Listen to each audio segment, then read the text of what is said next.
Hello, my brothers and sisters in smoke. This is your friend in the word, Pastor Barnaby Rothschild, here today to bring you the story of Christmas. You see, it all began in the days when Herod was king of Judea. God sent the angel Gabriel to Nazareth in Galilee to announce to a virgin named Mary, who was betrothed to a man named Joseph, that a child would be born unto her, and she would name him Jesus, for he would be the Son of God, and rule over Israel forever. When the time of the birth drew near, Caesar Augustus commanded a census of Roman domains, and Joseph took Mary to Bethlehem, the ancient city of David, as he was of the house of David. Now, one thing the Holy Scripture does leave out is that Caesar Augustus, who was kind of an asshole, he was not a fan of cigars. You see, he had this notion that tobacco was evil, and by God, he didn't like people that smoked tobacco, and Joseph was a holy man of the leaf. So it came to pass that Jesus was born in Bethlehem, and as the Scripture says, there was nowhere for them to stay in the town. The infant was laid in a manger while angels announced his birth to a group of shepherds who worshipped him as the Messiah and Lord. Now, I have a little bit more insight into that story. So, the way the Bible tells it is that they were turned away at the various inns and hotels and whatnot all around Bethlehem. I happen to know that in reality what happened was when Joseph inquired about rooms, he inquired as to whether or not they allowed smoking, and when he was repeatedly told that they were non-smoking establishments, he took his pregnant wife Mary and went on to the next inn to see if he could procure a place for him to light up his cigar. And when he found none, he decided that he would rather see the manger than not partake in his cigar. So, when Jesus was born, it was angels that announced his birth, but also it was Joseph who ran around all over the place screaming, "It's a boy, it's a boy, it's a boy," and handing out some free cigars to everybody. And by God, there was a mighty hurf that night. They worshipped that little baby as the Messiah and Lord and sent a mighty plume of smoke into the air. And it was good. Now later, the wise men would come along. And I'm sure you've all been told of the story of the gold, the frankincense, and the myrrh. Well, that's partially true. But in reality, the gifts they brought were not simple things like gold, frankincense, and myrrh, but rather some beautiful ornate humidors filled with only the finest of tobaccos, rolled into perfect cigars. And those cigars, well, we call that the Jesus stash, and by God, they are mighty good sticks. The point is that night, they had a mighty hurf, and everything was holy in that manger. Folks, this Christmas, do yourself a favor. Grab one of your cigars, go outside in your he sheds or your garages or wherever you may go. Fire up that cigar, send some smoke into the air, and honor the baby Jesus, who was born this day in the city of Bethlehem in a manger. Merry Christmas. God bless you all.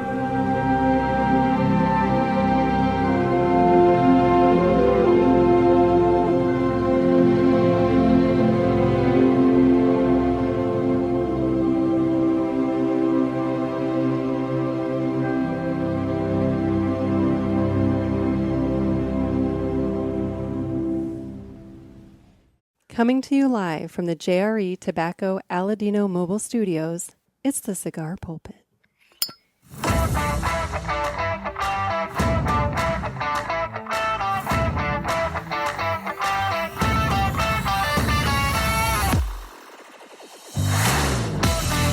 Hello, everybody, and welcome to another sermon from the Cigar Pulpit. I'm the Bishop of the Burn, Nick, And today, it's Festivus here at the Cigar Pulpit. Technically recording this on Monday, December 23rd. And so today is Festivus. And in light of Festivus, it was time to air some grievances. And so here in just a moment, I will be joined by Mr. Ed Sullivan of the Cigar Authority. And he and I are going to have our Festivus time airing some grievances about the Cigar Aficionado Top 25 list. And we're going to perform a feat of strength by smoking the world's strongest cigar. So tune in now as I sit down and chat with Mr. Ed Sullivan. And I'm joined by Ed Sullivan. How you doing, Ed? I am so happy to be here during this most festive of seasons. Festivus. Well, we're in Festivus. Today is literally Festivus. It is.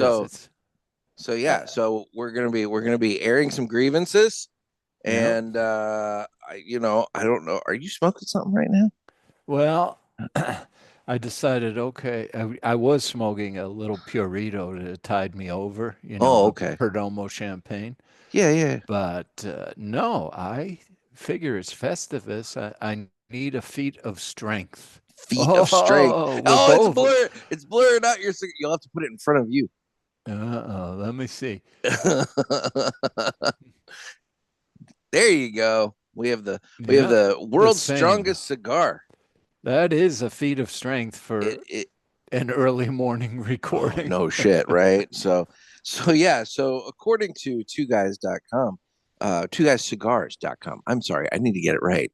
Yeah. Twoguys.com is a Mr. Jonathan subsite, Twoguyscigars.com, on the other hand, says that you should prepare to push the limits of your cigar experience with the world's strongest cigar.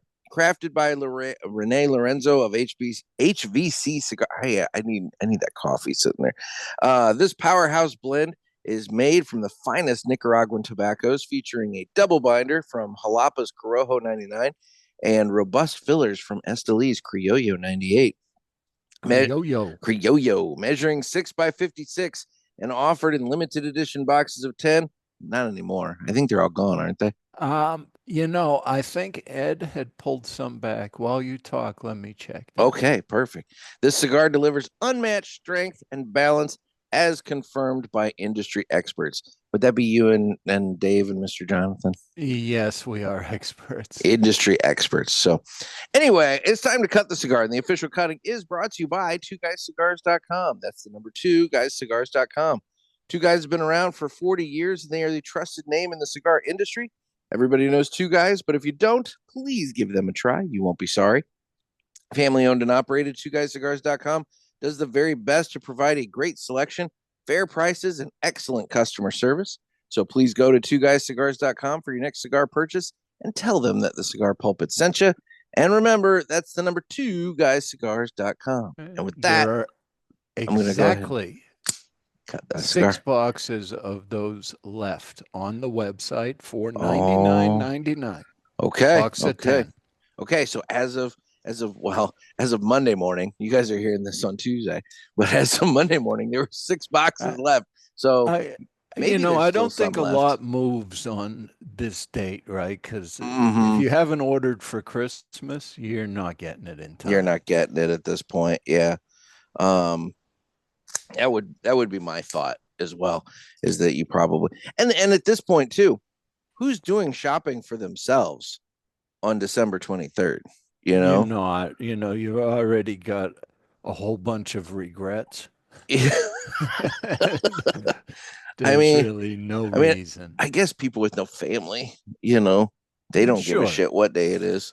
The sad and lonely make themselves feel better with the guys that shopping. Go to the Boston market on Christmas to have the fucking ham meal and whatnot. Those guys.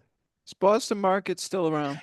That's a good question. As I said that, I don't know, and I said that because we used to have a Boston market here in my little area of Illinois, and on Thanksgiving. There was a group of about a half dozen guys that would get together annually, and none of them had family, but they all just went to Boston market and had Thanksgiving with each other.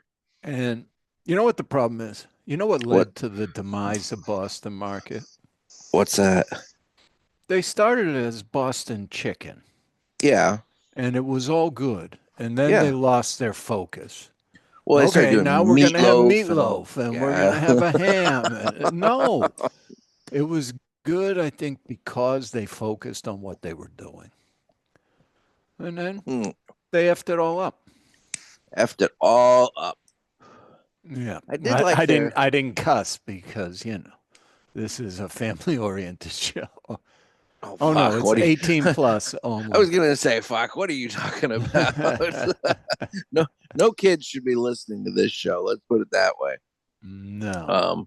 I mean, it's tobacco oriented, for God's sakes. I don't want anybody thinking that I'm promoting the use of tobacco, No, I don't that's how I get in promote it. I think everyone should be allowed to do what they want to do. Precisely, but that's how I get in trouble with the YouTubes. That's how you get in trouble with the YouTubes. Oh, God, they don't love us. They do not love you. But correct me if I'm wrong. As of today, isn't it? Today that you lose a strike.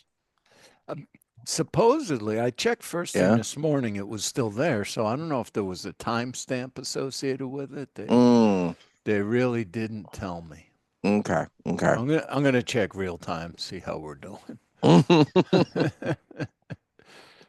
have access to things. Okay. Well, yeah, you have all the access to all the things there, as it relates to your analytics. So the analytics. Again, that's the Mr. Jonathan version. I'm having fun at his expense this morning. This is good. Yeah. So yes, given the fact that it is Festivus, we're performing our feats of strength with the world's strongest cigar, and by God, it felt like it would be appropriate to air some grievances. And one strike is gone now. We only have one active community guidelines strike. There you go. I'm still on the warning stage. Yeah, the next one doesn't expire till January 21st. Okay, so you got just under a month. Yeah, but we got 2 right now. Before and you're not dead. And I mean, are you doing anything well, you are kind of doing something a little different. I know, but same as you, right? If they had just looked at every other show, they could have struck you guys in a day. Exactly. In one day you could have been done. So I know it's so goofy. It almost, if I wanted to put on my tinfoil hat and be a little bit of a conspiracy theorist, I'd almost wonder if somebody reported you guys, like possible. Actually had somebody report it, and that's what triggered the YouTube bots to look at it and strike you. Wasn't Cigars Daily having trouble too? Oh, were they? I thought so, but I don't know. It's possible. So my theory like everybody was for a while. Yeah, we probably got hit sooner just because it's a bigger audience. So that would make sense. Yeah, they haven't gotten around to ash holes, and you're just bragging now. You though. They did find me. I don't know how the hell that happened. And on such a random episode, it was the one where I was talking about fucking skunks running across my driveway as I'm sitting in the garage smoking. It's like, it's so bizarre. But I felt the same way. This is the one you picked? Yeah. Of all the ones that I've put out, this is the one that you decided to go after. Didn't make sense. No, I mean, they could have come after the one with Trey Mac talking about the moon. I mean, there's all sorts of different things you could cite about that episode. Any Trey Mac episode. This is true. This is true. I think I'm lining him up for New Year's Eve. So I think it's going to be New Year's Eve with Trey Mac. Oh, boy. Are you going on for like 6 hours, or sometimes his go long? You don't know. I was going to say his go long, and he does want to talk about the drones and orbs in New Jersey. So Lord only knows where this is going to go. I didn't know about the orbs. There's orbs now? Yeah, apparently there's orbs. I don't know. Nice. I haven't really gone down that rabbit hole all that much. So I haven't either. When I glanced at it, it seems like, okay, there was probably something there, but now people report everything. Well, commercial airline traffic. Oh, there's another one. Exactly. I mean, I've seen some videos where it's like, well, that's obviously a plane. And you kind of have to assume, and maybe I'm giving our government too much credit here, but you do have to kind of assume that if it was some sort of enemy agent, flying shit in the sky there, that you would think that they would have shot it down. Yeah, didn't I see Trump saying we know what it is. We're just keeping you in suspense. Well, and if he says that we know what it is, then my God, we must know what it is. So, well, we don't, but he does. He does, exactly. So, yes. Anyway, well, speaking of keeping people in suspense, like I said, we have some airing of grievances to do here. And in the last episode, I mentioned, just very briefly mentioned the Cigar Aficionado top 25 list. And my God, I woke up the next morning to an email from you saying, availability. I'm available to come on and rip on CA if you want me to. And I'm just like, by God, yes, I do. So, okay. Now, before we start, here's my overall view of CA. Yes. All right.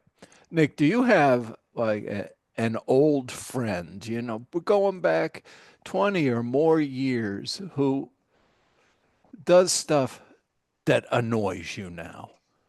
Well, no, not anymore, but I did. Yeah. Well, you all got that friend who over Yeah. the years has, picked up these annoying habits, and you still have some affection Yeah. for what they were and Yeah. what they meant at that time. And Yeah. that's sort of how I feel about Cigar Aficionado. They That's helped fair. the industry a lot. I'm sure back in the day I learned some things from Yeah. Cigar Aficionado. So I have an old affection for them, but now they're fucking annoying. Well, it's just so obvious. I mean, you can predict what the top 10 is going to be based entirely on what ads you've seen in the magazine throughout the course of that year. And and I've heard other people say that and imply that, whatever. And the thing is, Cigar Aficionado can say all day long, oh, it's blind taste testing and blah blah blah, but the proof is in the pudding. I mean, when you look at the numbers, I mean, it's there. But be that as it may, let's I have thoughts, and so let's go over this list. And I know how much you love going over top 25 lists. I don't think we need to go over the full 25. I do think there are a few that need to be kind of touched on and highlighted, so we can kind of jump a little bit. But number 25, we have the Tatuaje Reserva A Uno. It's a fucking A-size cigar. I ain't got time for all that. That's 9 fucking inches. Yeah, I mean, what is it typically? A 9-inch version of a Churchill, right? It's usually a 47, 48 ring gauge.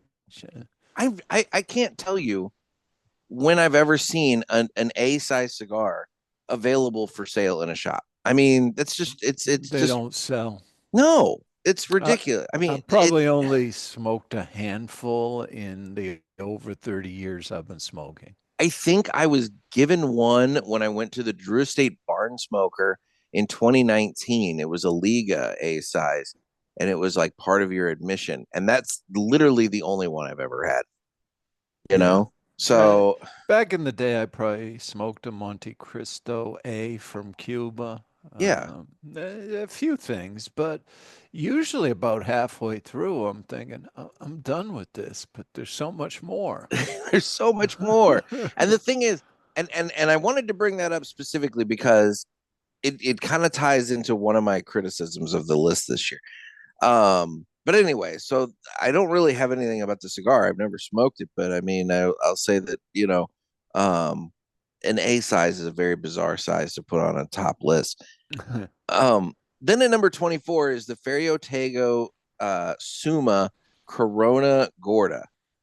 And did you smoke the Suma? I think we had one in the care package. I've smoked the Suma. The Suma is a good, solid cigar. It is a good, solid cigar. So I actually, for that one, I just want to say congratulations to Michael Herklotz and the team over there at Ferio Tego. I think it's really good they're getting some recognition so early out of the gate, and it's a good cigar. It's worthy of some praise. So, on this, that's the thing. On this list, there are some really good cigars and ones that should be highlighted. Maybe not necessarily in the position that they're in, but we'll get to that in a minute too. At number 23, this is another thing I want to point out. At number 23 is the Warped Corto X52 from Warped Cigars. And, you know, I'd like to point out that this cigar first came to market in 2015, and it was 4.5 inches long. Last year, the Warp Cigars released the Corto in the X52 size, which is 4.75 inch long by 52. So they added a 1/4 inch, and that got them the number 23 spot. That made all the difference, that 1/4 inch. So once again, in this case, it's a cigar that came out in 2015, and it's just a different Vitola. Okay. And that got them to the number 23. Now we'll skip ahead. We'll skip ahead to number 20, and that is the Cohiba Riviera Robusto. And this one, according to this,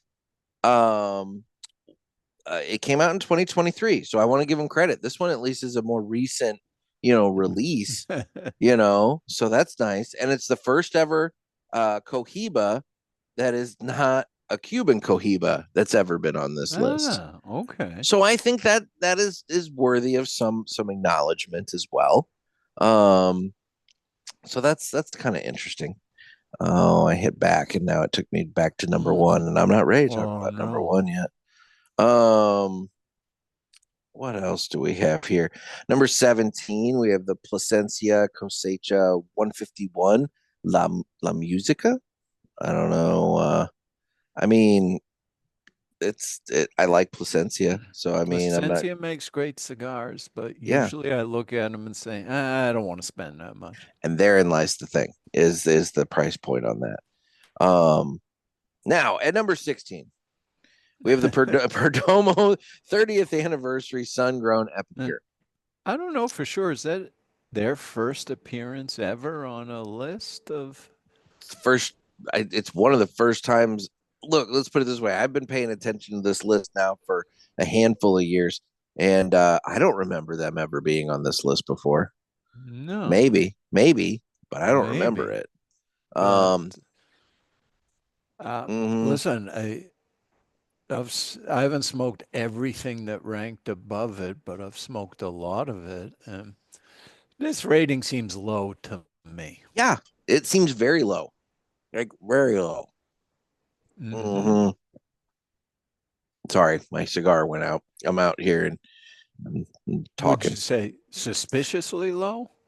Suspiciously, almost antagonizingly low. Like almost. Like I'm gonna poke you with this one. Like I have to acknowledge it, because if I don't acknowledge it, the readers are gonna realize that I totally left this one off. But I'm gonna leave it low enough that maybe it'll piss you off that it's on the list at all. I haven't seen them promoting it on Perdomo right now. No, there's been no hype about the number 16 spot, In contrast to her clots, I've seen probably 50 things already. Right, exactly. And he ranked 8 spots lower. So 24 or something. So I mean, it's one of those things, which again, good for him, but yeah, no. I feel as though he deserved better. Yeah. So yeah, that's number 16. Number 15, we're back with a Romeo y Julieta Cuban cigar there, and this one, I literally, this kind of sums up some of my problems with this year's list. The beginning of the little write-up literally says, first line, what happens when you take a benchmark Cuban cigar like the Romeo y Julieta Churchill and make it shorter and fatter? I don't know what happens, Nick. Well, apparently you get on the list. Number 15 on the list because, oh my God, it's a new Vitola and we have to talk about it. So there we go. I don't know. All right. And then now we got number 13. And I do want to point out this is another little caveat that I probably should have said at the beginning of this. I don't want to like seem like I'm ripping on any specific brand or company or anything like that. I'm purely being critical of the um mindset, the selection process, Exactly. the methodology of the creation of the Um, list. I'm very happy for everyone that was recognized on the list. Mm-hmm. Mm-hmm.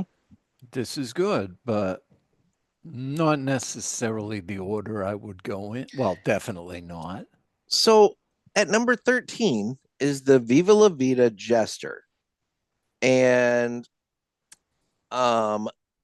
this cigar, um it came it so the Viva La Vida has been on the top 25 before. In fact, it even says in here that this is the company's third ever top 25 placement, the second time the Jester has been on the list. So they've recognized this specific cigar in a different Vitola before. But there's a cigar that's out there this year. It's not one I've had. I've had multiple people mention it to me though. It's like El Hmm. Popo, Yeah, I've heard a lot of talk. I haven't which had it. exactly, but it's by the same folks Hmm. and it's selling really, really well. And I spoke with a couple of people this weekend about this list and we talked about it. And one of the things that was pointed out to me by a couple different people is that in their shops, the El Popo, it's moving. It's moving. Hmm. People like it, it's moving. But it's that what's the new thing, and so Right. what's happening is the Jester is sitting on the shelf while the El Popo is moving. And so Hmm. the thought, the conspiracy that was put out to me was that maybe Cigar Aficionado picked the Viva La Vida Jester as a way To to help out. help the brand move that one since the El Popo Hmm. is doing fine on its own. Let's push the other one to move some cigars, Hmm. which then made me start thinking, I wonder if that's why all these weird Vitolas are coming up on the list. Is that Right. maybe these manufacturers, like maybe Pete Johnson's sitting on a pile of A-size Tatuajes that he can't move, and he's just like, "Hey, throw me a bone," and they're like, "Fine, number 25." And so that way he Uh, can claim it's an award winning. I don't know. Listen, every list has some kind of built-in bias to it. Mm-hmm. You could speculate about any of them, really. Well, I mean, so that listen, uh, your list is probably going to be more focused on things you have talked about. things I've talked about, and then obviously reader or listener preference. Since Yeah, they're doing their thing. I mean, it's marketing is going to play a role in it because the more heavily marketed cigars are the ones that consumers will have tried, and sure. so it's going to come into play on my list because those guys that's what those guys have smoked. And And so yeah, nobody has smoked everything. no, Nobody, no, so no. So you can't really put something on your list that you haven't tried. I I guess mean, you you can, but could. why? But why? Why would you? I I mean, don't know. why would you give an award to something that you haven't tried? I mean, that's Folks just. say this is a good one. I've heard the El Popo is good. Let's give it number 4. It's like what? I mean, I'm sure it's fine, but I haven't smoked it. So anyway, um, and then Nick Melillo coming in at number 12 with the at what is it? Axum Claro Robusto? Is it Axum? Ax them. Axum? Just go Um, ax them. go Ax him go what eggs. ax him what number he got. Which I mean, that's great. Nick Melillo's a nice guy, so I'm Listen, I happy. bought 2 boxes of those this year. It's a very good cigar So would you say number 12 is too low? compared to some of the other stuff on the list. I Yeah. would. Yeah. So see, there you go. Another example of it coming in a little too low there. Um, I don't know if he buys advertising in there. Maybe. that's a good question. I don't know if I've noticed. No. Well, here's the thing, He because might. I, I was going to pick up the latest, which won't have this, but I just wanted to see where we are in the state of thing. And I couldn't for the life of me think of where I could go buy that magazine, which is kind of a problem. I've been threatening to do this for so long, and I really do need to do it. I need to pick up the November, December issue for this year to make sure I have it, because I have the November, December issue going back every year to 2018, I believe. So that'll give me what, 6-7 years worth of magazines. Oh, well, that's good. Then you can look at trends and that sort of thing. Well, I only have the November, December issue specifically going back that far. And the reason for that, and this is what I'm saying I've been threatening to do for a while, and I haven't done it yet.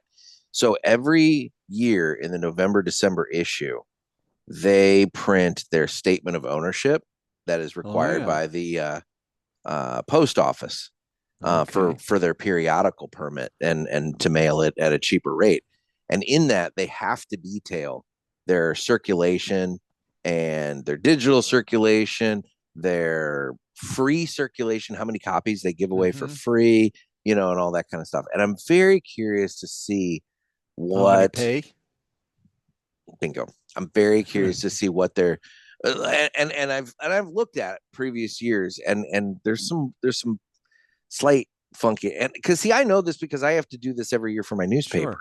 So I know this exact form, and I know what what games can be played in there. Bingo. And so I want to look at it because their numbers got really weird in 2020, and then did it seem like a resurgence?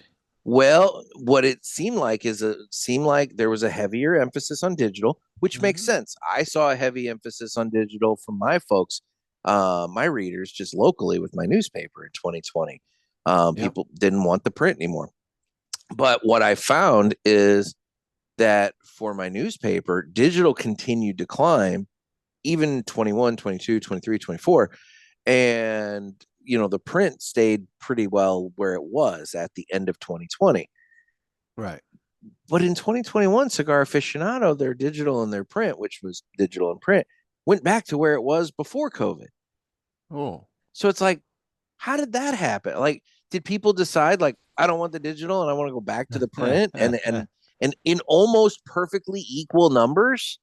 I mean, I need to do a deep dive on that. What happens with the print piece of it is just how many you actually printed, whether anyone read them or not. Well, whether it got thrown in the trash. Yeah, to some degree. So you have different items on the list that you have to notate, and so you have your total print run, and then you have your paid subscriptions, line. And so those obviously would be copies that were paid and mailed to people. Then you have your line of it's like newsstand sales. And so that's where you are supposed to put on that line how many copies you put out that actually sold. And then there's going to be, and then they take them back if they don't sell, right? Precisely. So well, I do at least. I don't know if they do. Maybe they just trash them. But the bottom line is you're supposed to be able to do the math and to determine, okay, of the, let's say 500,000 print run, let's say 250 copies sold. There you go. You're supposed to be able to do the math to figure all that out. But yeah, so I need to do a deep dive into that. But I don't have anything to say about number 11. It's a La Aroma de Cuba Passion box press torpedo. I mean, good for them. Passion. Good for them. I don't have really anything to say about that. Nor do I. So, it is what it is. Now we're getting into the top 10. And once again, we're not picking on any manufacturer. It's just the methodology here. Because I do love the fine folks at J.C. Newman. And they got number 10 with the Brick House Natural Churchill. Right. I would say, and listen, Brick House is a very good cigar, but J.C. Newman makes better cigars.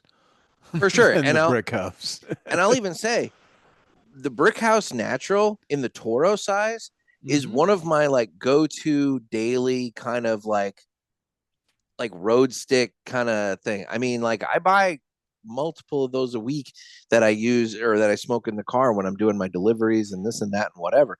Um, Hell, I've got 2 of them in my travel humidor right now that I'm going to have for later today when I'm going to get my newspapers for this week. Mm-hmm. So, literally after we record this, I'm going to have a Brickhouse Natural Toro, so like I smoke it. It's a good for the value, for the price point. It's a great cigar. And that is one thing that Cigar Aficionado said in their thing here. They said, they're talking about the Churchill. They say a big flavorful cigar for less than $9 before taxes is not so easy to find anymore. So maybe that's why they decided to do this, is they wanted to highlight the value.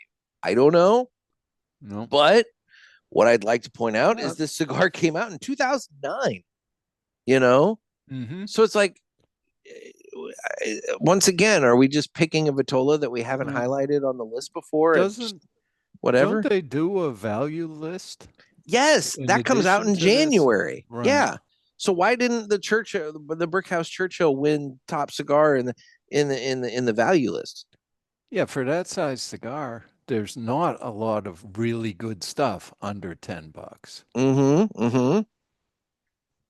So that makes sense, but they put it on the main list, and that's where suddenly it's like you got to be a little critical of the because again, it came out in 2009, and like you said, J.C. Newman makes other, but I don't know. Anyway, moving on, we have the number 9, which is the Arturo Fuente Don Carlos Eye of the Bull.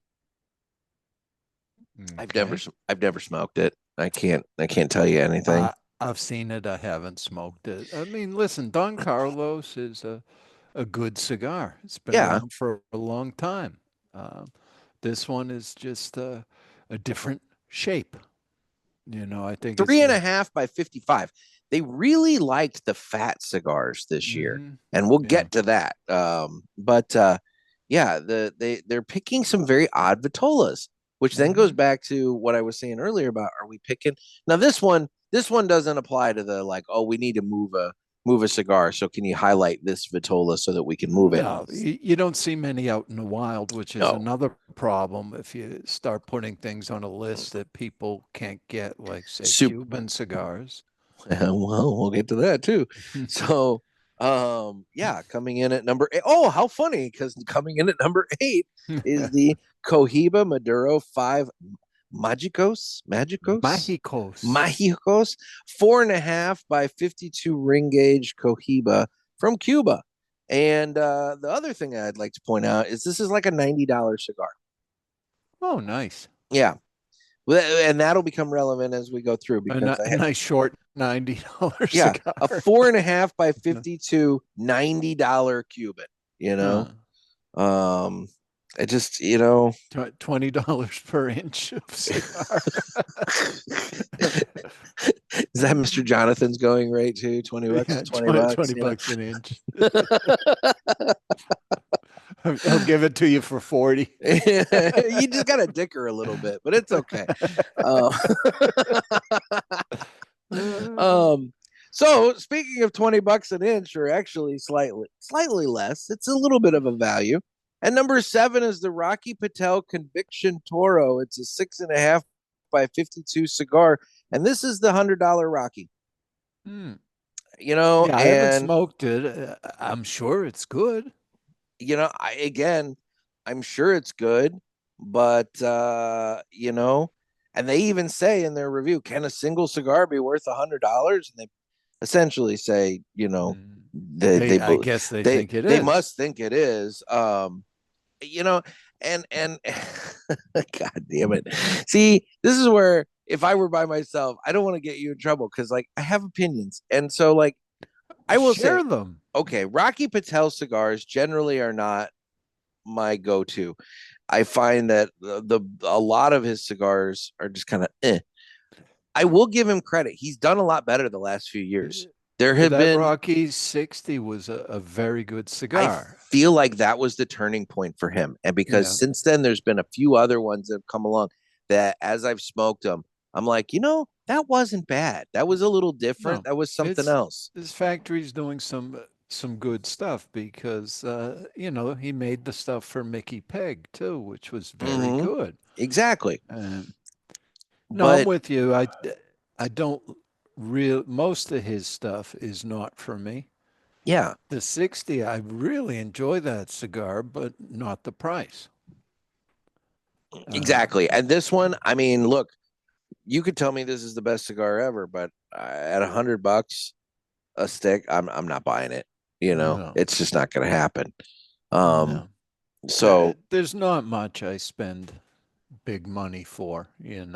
right, Tomorrow on Christmas Eve, I'll smoke a baby Jesus, baby which is Jesus. Hechizos.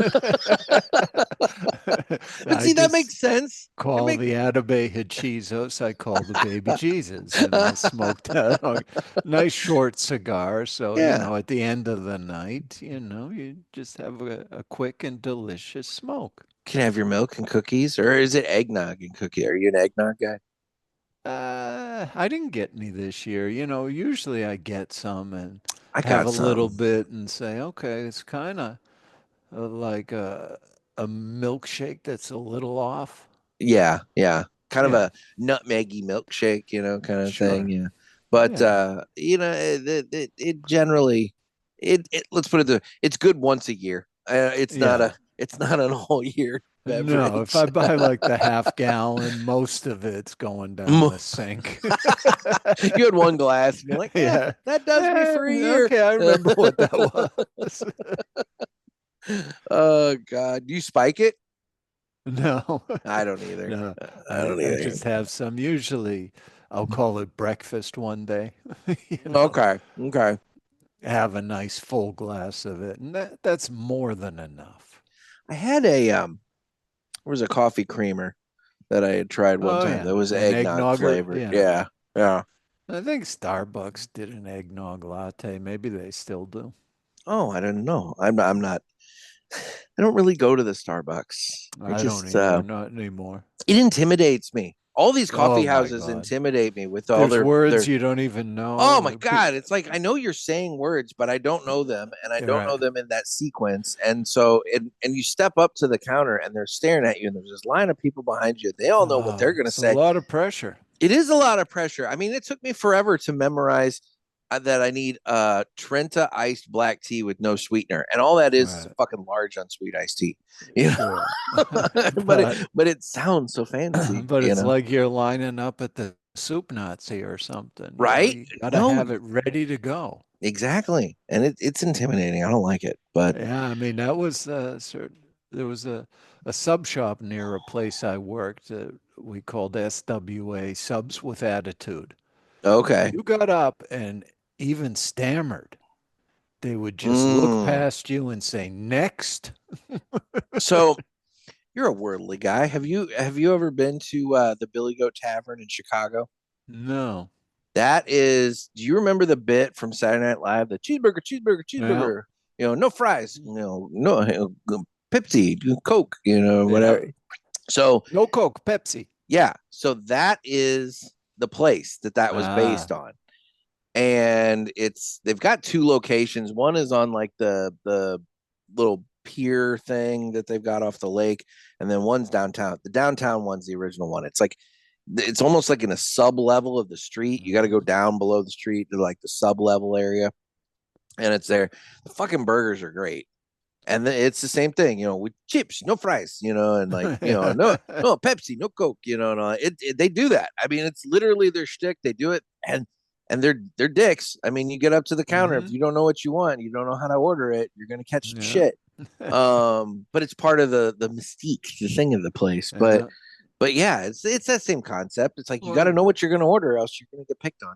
there was a Boston institution called Durgan Park that was around forever. They've Mm. since gone, but they were known for surly wait staff.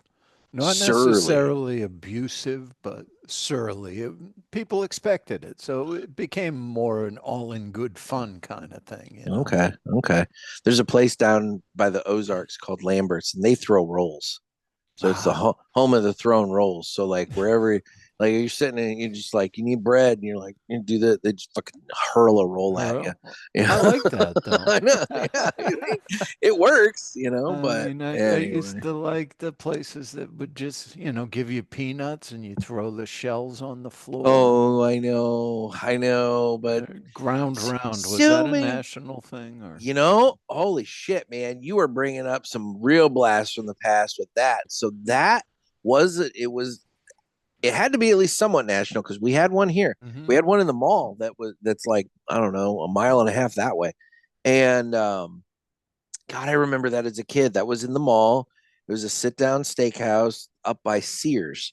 And then they went out of business, and then the mall consolidated all the restaurants all over the place into the food Right. court, and then we got the food court. But yeah, no, God, I remember the Well, ground the mall round. near me seems to be turning into not so much food court as a big building with multiple restaurants because there's a Mm, lot of sit down restaurants that are taking space there. well, that's interesting.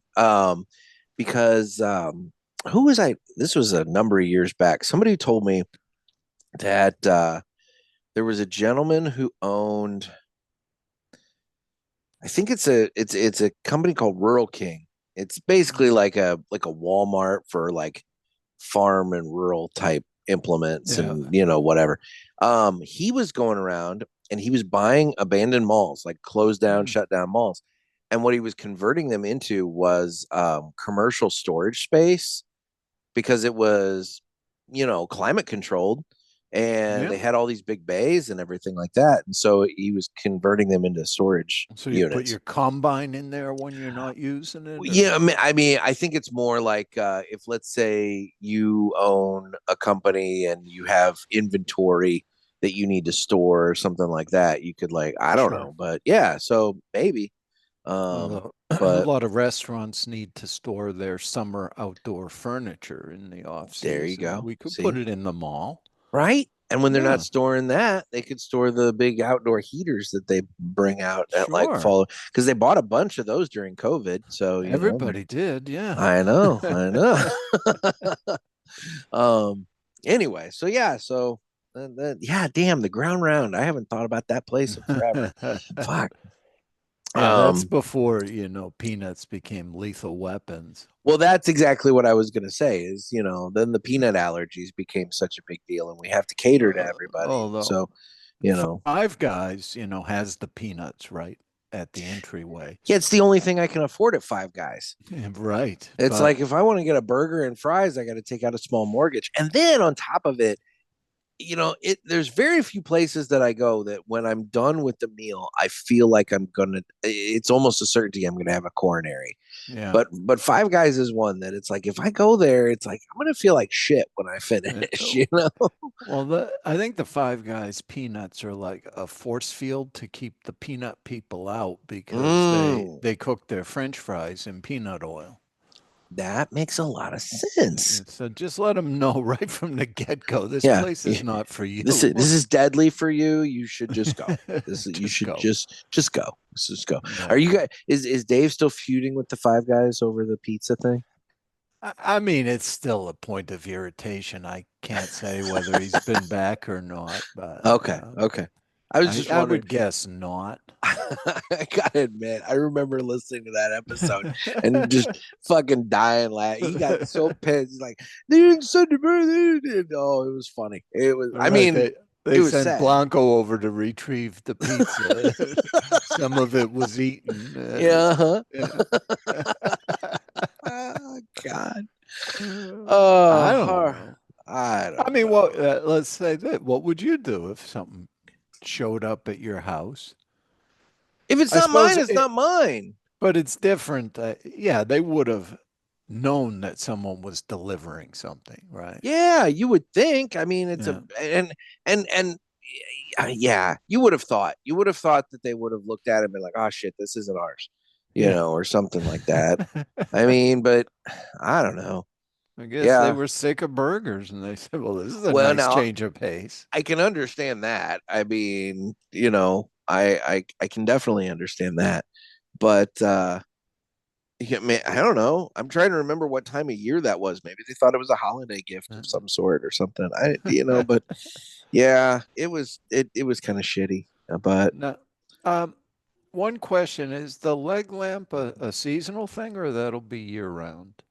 so that for right now is year round because I don't have anywhere to put it, Right. and it just kind of helps out right there.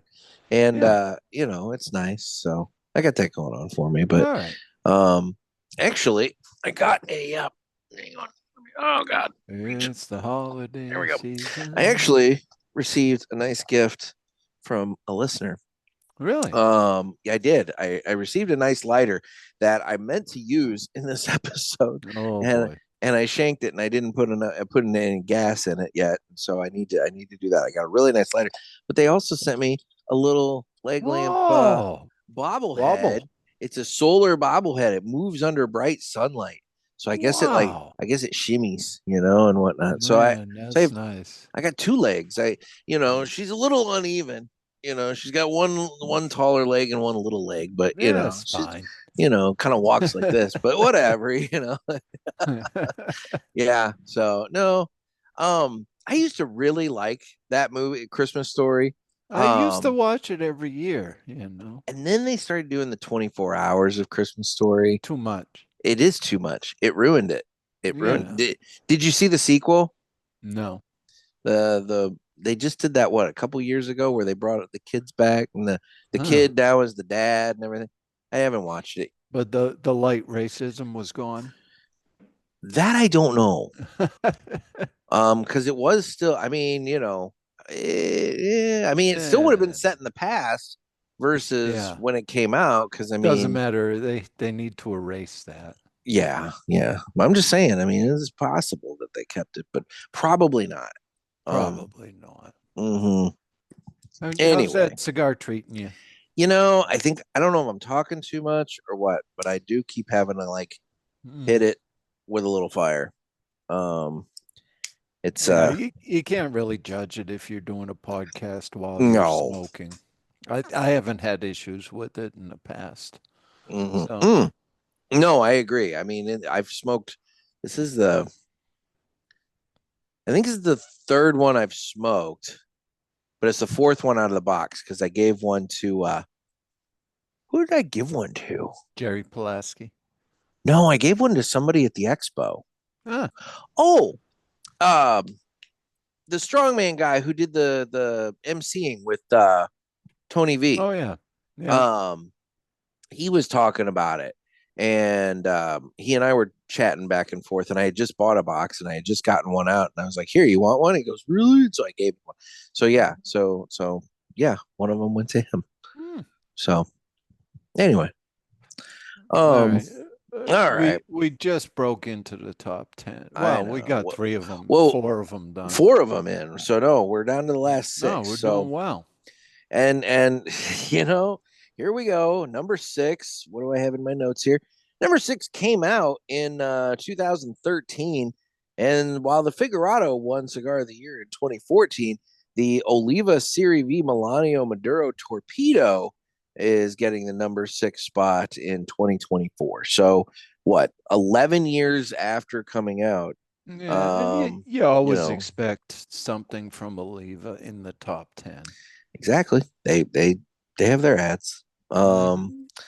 You know, and look, I don't smoke a lot of them. It's not for whatever reason. That's not, and again, it's not a slight on Oliva. This is my No, personal preference. For whatever reason, when I go in the humidor, I don't gravitate towards Oliva. no, I'd say of the ones I've smoked at all, it's been when I go to a place that has a very limited selection, and that represents it's a good cigar. Nothing It's wrong with something it. that it's a Yes. comfortable, one that when you, like you said, when you go somewhere that's got a limited selection, you're like, oh, I know Yeah. that, I'll smoke that. Yeah. Or something where, and it's not the expo, but like an event similar to the Hmm. expo where you're given a batch of cigars, and I'm it's included perfectly happy to smoke it. 100%. But at the same time, it's not one that for whatever reason I go in the humidor and I'm like, oh, I want a Milano today, that kind of thing. Now, I will say, you know what? I will. Isn't that Trump's wife, Melania? I think it's Melania. Malaria? Maybe. I generally call her malaria.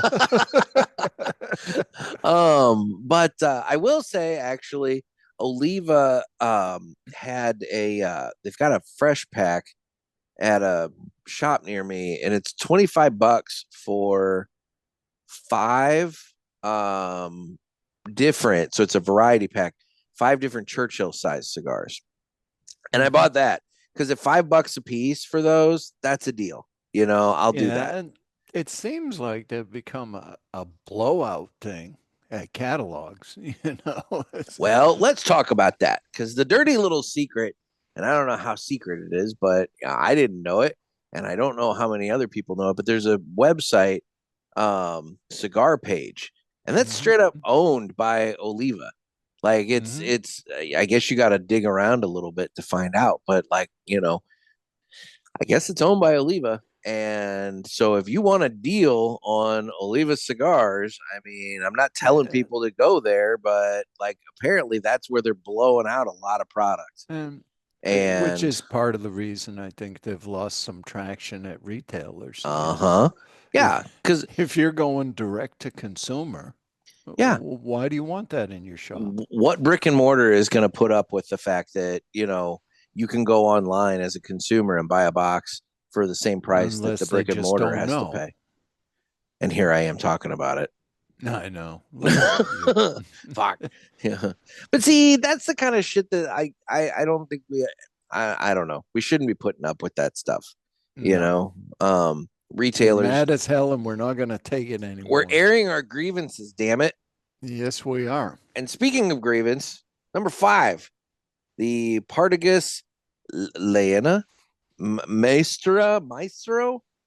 Wow. That's a mouthful. Well, it's a Cuban cigar. It's a 5 1/4 by 56 ring gauge Cuban cigar. This one only comes in at $89.32. Oh my God, what a deal! Give or take. But once again, we have a so this brings me to my first little statistic that of the top 10, 20% of the top 10 are not available in the United States. So we got that. But and also, now that we've hit the third one that's right around that price point, 30% of the top 10 are either at or just under $100 a piece. So we're smoking big, and we're smoking expensive, and in some cases we're smoking illegal contraband. So we listen, got that. I don't know about you, but I'm perfectly happy with the $10 cigar we're smoking. Exactly. It's fine. It's perfectly fine. I'm happy with it. All right. Number 4. Number 4. Number 4. Well, and listen, I can't keep track of their sizes. Is that an ancient size or a more modern? I don't know. I don't know. But that's the whole thing. It's a different size. So number 4 is the Padron Series 1926 number 6. And this specific cigar, in different sizes, has been named the cigar of the year twice before. So twice before, this cigar has made number 1, but this one is the second smallest cigar in the line. But it only ranks number 4. The Principe, I think, is smaller. I mean, but to your point, here we go. We have a top 10 list. We got to have Padron listed somewhere in there. So let's just pick another Vitola that we haven't highlighted before and give it to them. It's just I don't know. It's just kind of. I'll wait on that little observation. So number 3 is the EP Carrillo Encore Celestial. Listen, I love Ernesto. It's a good cigar, but every year there's going to be something in that top 10. And this cigar, the Encore, was Cigar of the Year in 2018. Mm-hmm. This is literally just a different size, different vitola of that cigar. And then this is the 6 1/8 by 50 versus the one that won in 2018, which I don't remember I don't know if that was a Robusto or what it was, but but it's like, and yes, I like the Encore. I've smoked plenty of them. It's a great cigar. Mm-hmm. But golly, come on, like even EP Carrillo's put out different shit since 2018. It's like Yeah. why are we continually, I don't know, whatever. Number two is the Monte Cristo 1935 anniversary Nicaragua Espizo. Yeah. Espizo. And Um, listen, I just smoked a 1935. did you Great. smoke the 5.5 by 60 that I got don't number two? I don't believe so. So No, this because I this would is have complained if it was a so 60. this is where it gets interesting. So number two is a 60 ring gauge cigar, and we'll get to number one in a minute. But but this cigar got number two in 2021 in a different size. Mm-hmm. So once again, it's the same blend, just a different size. And Always a bridesmaid, I guess. I guess, Number yeah. two. Oh, you're right. It is number two both times. Mm-hmm. Kind of like Rocky, never quite gets that number No, one spot. I don't know. Hell, he puts out $100 cigar and he only gets number seven this time. So whatever. But nah, it's just it's the same thing. Just once again, it's just this. It's just, I don't know. But you're right. The Monte Cristo 1935. I really enjoy that cigar. Mm-hmm. Um, And it's but not a cheap date, except no. that what was it? The diamond one was the very expensive one they made, Oh, 1935 diamond, I think. I don't know. They list this one at $18 Yeah. MSRP. Yeah, that's the regular. Okay. Yeah. No, I don't know you're right. They did come out with a really expensive one, but I did not smoke that one. That one was not in my price range. And then number one, let's just do it. Number one is My Father, the Judge Grand Robusto.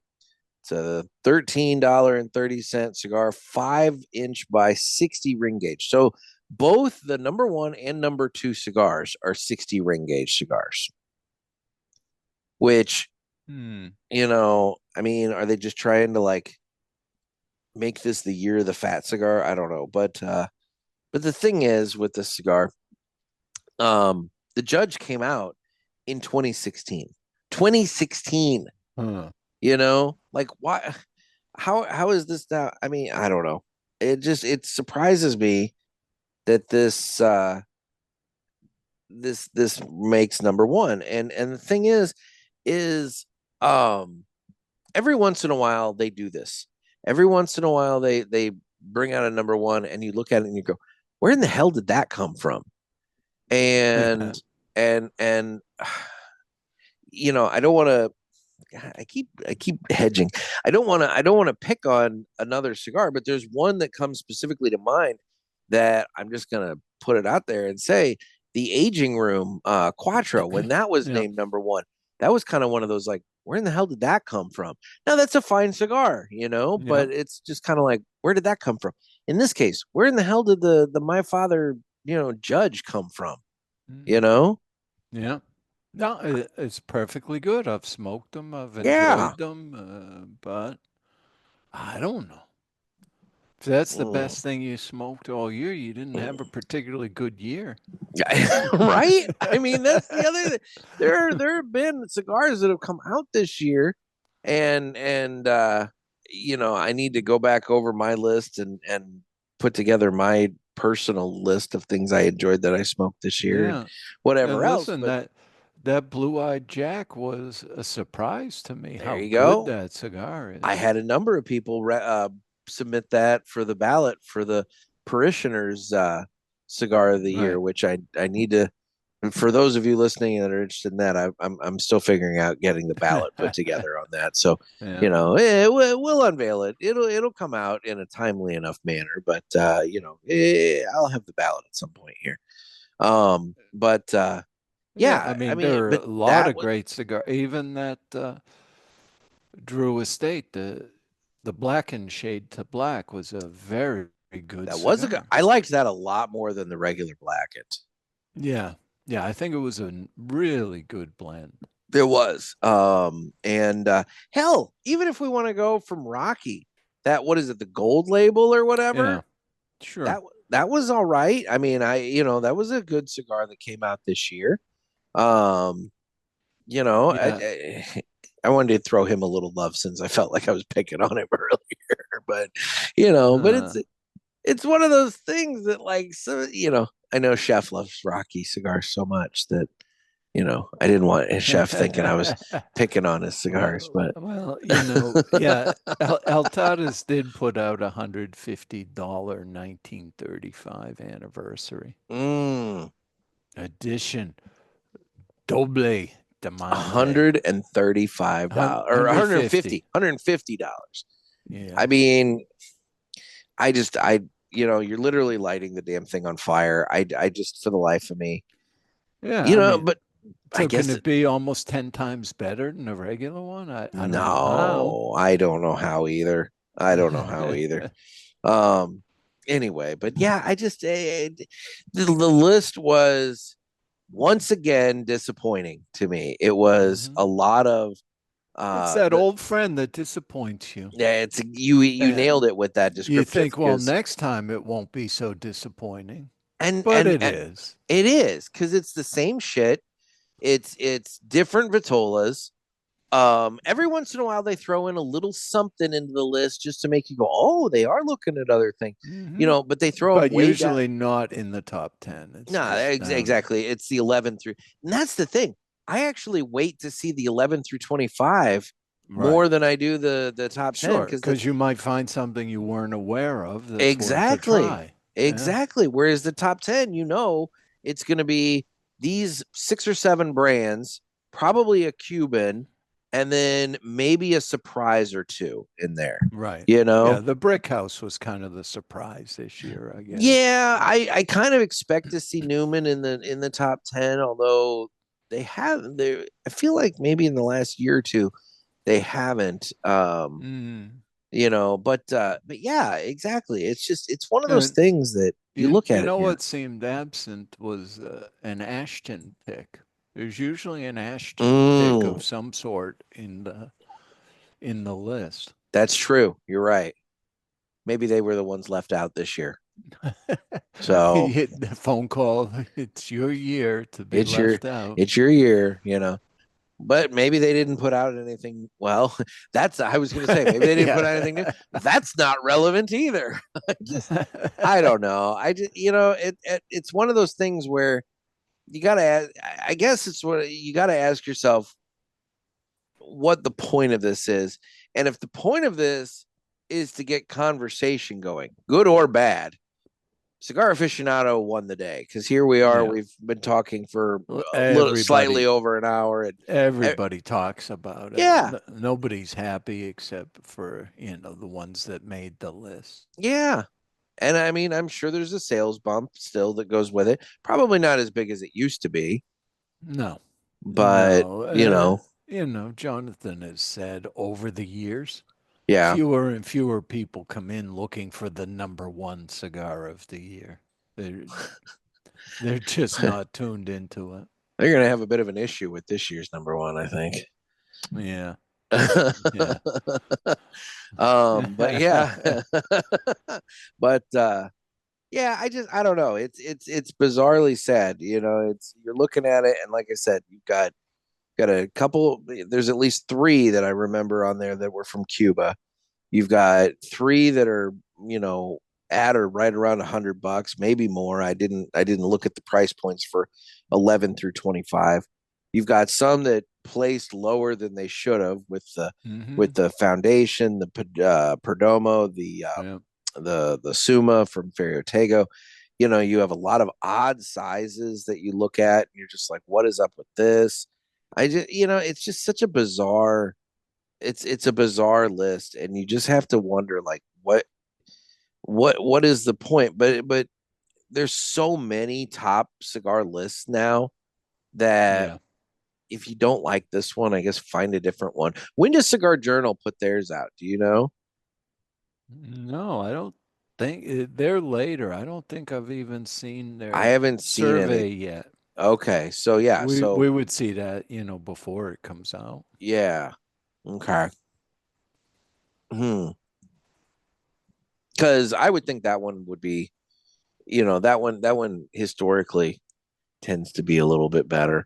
Although with that one though, still, you've got some Cuban cigars, obviously, since it's a Yeah, foreign some publication. European market stuff that's Yeah, not necessarily available here, but that's a different matter. They're yeah, publishing to a lot of other places. Cigar Aficionado is primarily an U.S. American. readers. Yeah. Yeah, yeah, and yet highlighting the Cuban cigars, and damn near you can set your watch to it.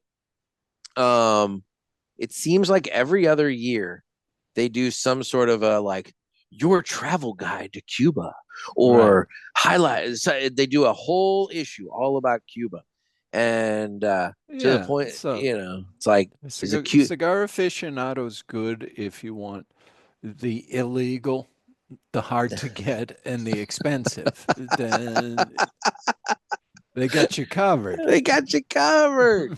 And the aged, not old, aged, Aged. the aged illegal or limited Right. or Maybe on yeah. some of these, they found a box from when they came out and they've developed well You over the know that could be. decades. Maybe my father judge. Maybe my father sent them a sample box back in 2016 when this came out, and they were like, "Ah, this is a fucking 60 ring gauge. We don't want to smoke that." And they set it aside. And then they found it. And they're like, "Oh shit, this These are got smoking nice this has now. got 8 years of age on it. This is great." Uh, Oh or, shit. what about the lists that have a limited edition that's been long gone? Yeah. Right. It came out that year, but there's no way in hell you can Oh, smoke it. I know. I know. I hate that. Um, I mean, I'm not the biggest fan of limited editions in general. I get why they Uh, do it. it's a no-win, right? Either it's you go buy a box because it's limited and you don't particularly care for it, or you love it and now you Hmm. go to get another box and they're not there And it's anymore. gone. Well, I mean, I highlighted when Henry Clay was putting out the Hmm. Warhawk Rebellious again this year. I haven't seen it. I haven't been able to find. I admittedly also haven't looked online for it, but nowhere local had it, Mm. and I don't know. I mean, it may have come and gone already for all I know. Who knows? Who knows? We don't So know. I don't know. So now that I think about it, I'll have to look for that later today. Mm. Um, yeah. So that's the Cigar Aficionado top 25 list, which kind of Yeah. came in like a fart in church and just kind of was what it was. But Now we're done. yeah, We're now we're done with done. that. So We got segments to yeah, I do. was gonna say now we can do this.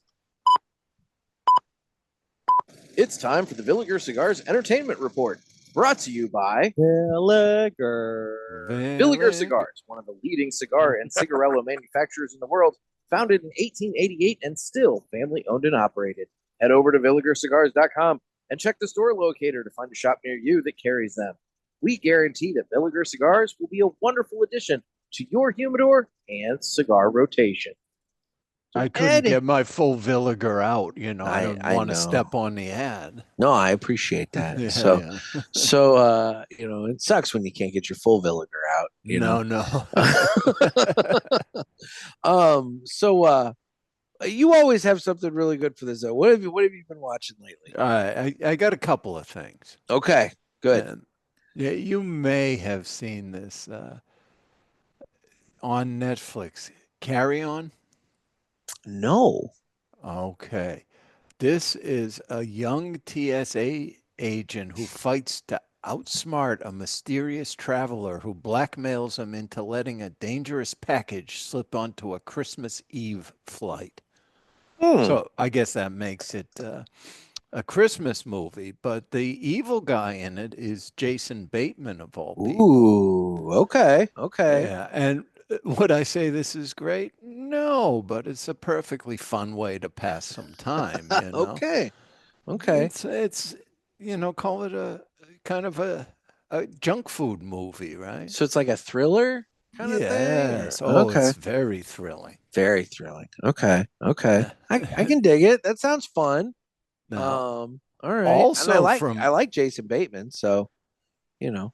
also from Netflix is something that, man, I can't decide if it's terrible or I love this thing, but I'm into the second season of it. So it's got Okay. something going for it. It's Yeah. called Wrong Side of the Tracks. Okay. Okay, here's the synopsis. When his teenage granddaughter falls victim to the drug dealers overtaking his neighborhood, a fed up war veteran takes matters into his own hands. So, Okay. this is sort of like Romeo and Juliet meets Gran Torino. There's like star-crossed lovers, And and there's an old then guy saying, "Get off my lawn." an old guy who, against all odds, can stand up to anything.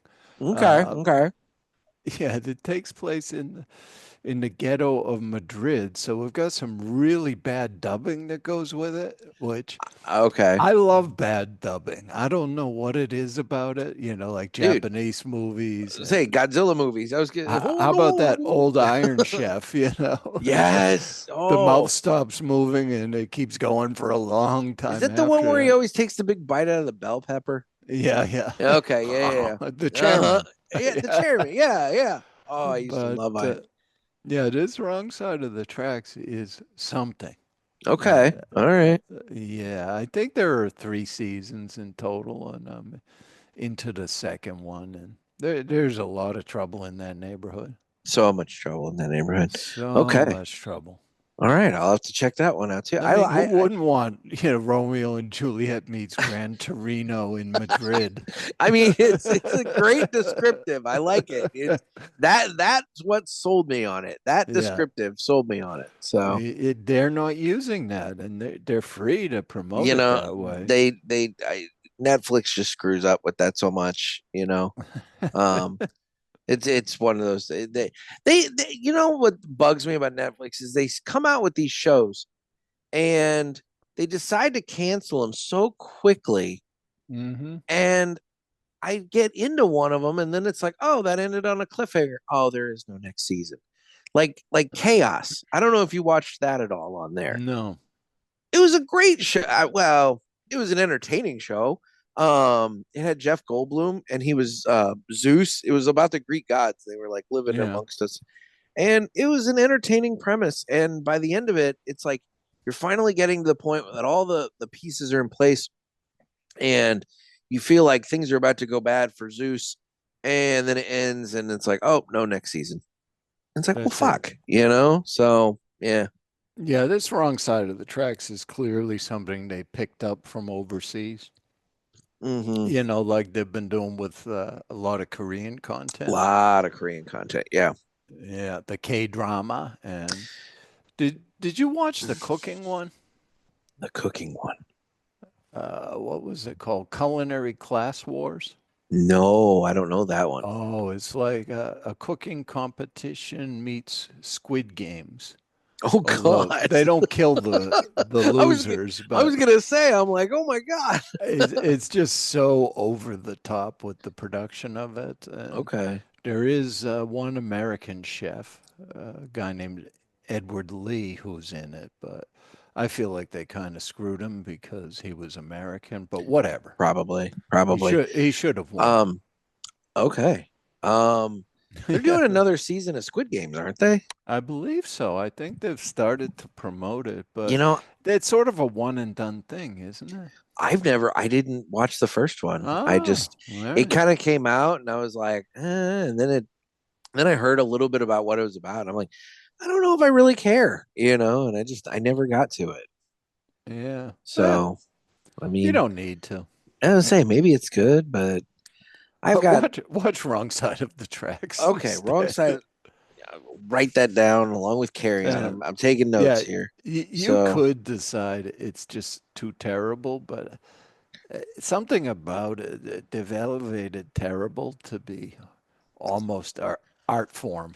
I put up with enough terrible shows that I think I Yeah. can add one more to the list before it's all said and done. Um, and this is the time of year that I end up sitting outside, in the garage, well, tent, garage, whatever, and smoking and watching a lot more TV. I tend to Yeah. do that a lot more in the cold winter months, so it works out.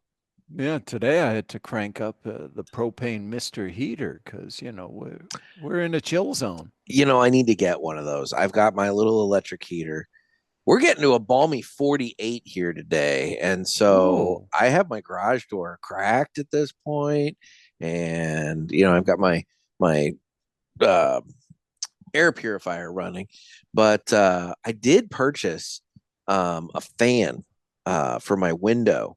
Oh, yeah. And so I'm going to install a fan, but I'm going to install it the other way so that it Sure. blows the smoke out. Yeah. That should be arriving a week from today, actually. That Boy, that was seems a a long time. oh, it was a giant fucking pain in my ass. Lowe's can suck my dick sideways. So fucking, I go on their website and I see this specific fan, and I'm like, you know what? I'm gonna look at that one. So I go to the store, and of course they don't have it. All they have is heaters, which I'm like, all right, I guess Hmm. that kind of makes sense. I don't know why your website says that you have it in stock, but whatever. So I go to customer service, and I'm like, hey, can I just order this, right here and whatever? And thinking I'll just order it with the lady. I had a Lowe's gift card, and I'm like, I'll Sure. just Deliver it to the store and pick it up. And whatever, very exactly. simple. So she starts typing it in, and she's having trouble, and she goes, oh, this is a, I don't even remember what the fuck she said. It was some acronym, something or other order. And I'm like, what? She's like speaking like insider Lowe's Yeah. talk. And she goes, yeah, you have to order this online. And I'm like, yeah, but I want to order it from you. Yeah. And she's like, well, no, you have to order it online. And I'm like, it's on your website. You can't just order it. She goes, no, this is a website only item and blah, blah, Mm. blah. And I'm like, so wait, you have stuff on your website that you can't order in the store? And she goes, yeah, we don't carry it at the store. And I'm like, what the fuck? So then I go home and I try to order this thing. Yeah. And I put in the gift card, and it brings up a little pop-up that says, for an extra level of security, we have emailed you a code. Go to your Oh no. email, get the code, put it in. Ed, I am sitting here right now, and I still have yet Waiting for the code. I still have yet to receive the fucking code. And so what I ended up doing is getting the Lowe's app and doing it through the app. And then at that point, it was fine. But ordering off their website, it was wanting to do this stupid code thing. But the app, it took it just fine. It was no big deal. So now that's showing up. But then it's showing up to the store. So I'm going to be I'm going to be picking up this item that they don't carry in store from the store. And it's, oh, fuck. It was such a giant pain in my ass. And these stores wonder why they're losing, people at the brick and mortar locations and why everybody's going online. This is why everybody's going online, Right. you know? But then even if you decide, okay, we're also online, it Yeah. has to actually work. Yeah. People have zero patience. I mean, say what you will about Amazon, I but was it's such a simple experience. I was just about to say I would have bought this on Amazon had I not had a Lowe's gift card. Right. It would have been so much easier. Now, granted, I know they've got whatever strikes and shit they've got going on right now and everything, but I'll tell you this: my shower curtain arrived just fine yesterday from Amazon as it was supposed to. Yeah. So Man, well, this it's is the crazy. time of year where everybody's thinking, well, if the Christmas gift doesn't come today, then I'm fucked. I have nothing to give people on Christmas Day. Mhm. Which, if you're But waiting for shipments on December 23rd or 24th nah, for Christmas Day, you're I fucked. started right after Thanksgiving because it was a small window.